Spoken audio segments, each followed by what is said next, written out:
Munajat kepada Allah harus tepat sasaran.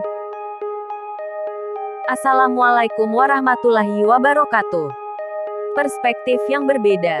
Prinsip munajat mengajarkan bahwa manusia dapat bermunajat secara langsung kepada Allah dengan mengandalkan dirinya sendiri adalah suatu pandangan yang memicu pertanyaan. Bagaimana mungkin manusia yang relatif memiliki sifat berbeda dapat mencapai Allah yang maha mutlak? Kedua sifat ini nampaknya bertentangan dan sulit untuk bersatu. Menganggap bahwa manusia dapat mengenal Allah melalui cara dan usaha pribadi mereka sendiri adalah suatu kesalahan. Hal ini seringkali berakhir dengan rasa hampa dan keyakinan yang sulit untuk dibuktikan.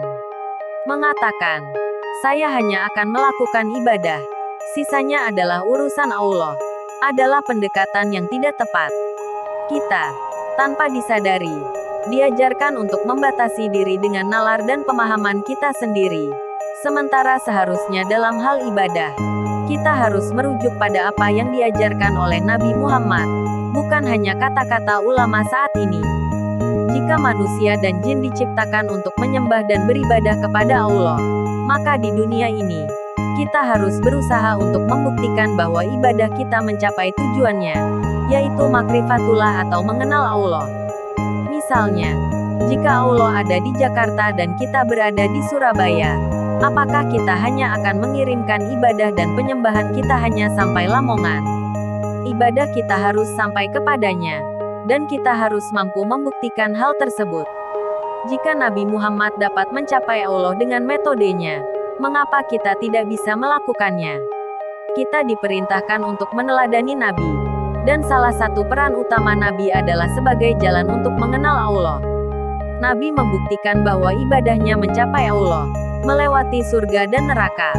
Seharusnya kita juga mampu melakukannya dengan metode yang sama, dengan guru yang sama, dan melalui jalan yang sama.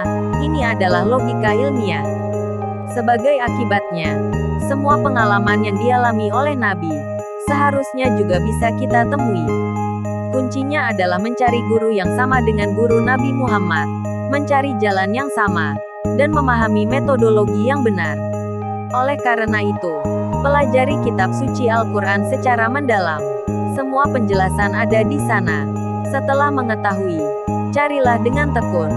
Gunakan referensi seperti Al-Maidah ayat 35, Al-Kahfi ayat 17, Asy-Syura ayat 52, At-Taubah ayat 128, dan banyak lagi. Al-Quran harus diaplikasikan melalui dimensi spiritual dengan bimbingan seorang guru yang bijaksana. Ingatlah, Al-Quran sejatinya adalah cahaya, bukan hanya selembar kertas atau rangkaian kata-kata. Berani mengubah sudut pandang agama Anda dan buktikan bahwa agama Islam adalah ilmiah dan praktis. Kita semua bersaudara. Para ilmuwan, ahli syariat, ahli tasawuf, ahli kejawen, ahli tarekat, ahli mistik, ahli ilmu hikmah, ahli tauhid, dan ahli spiritual.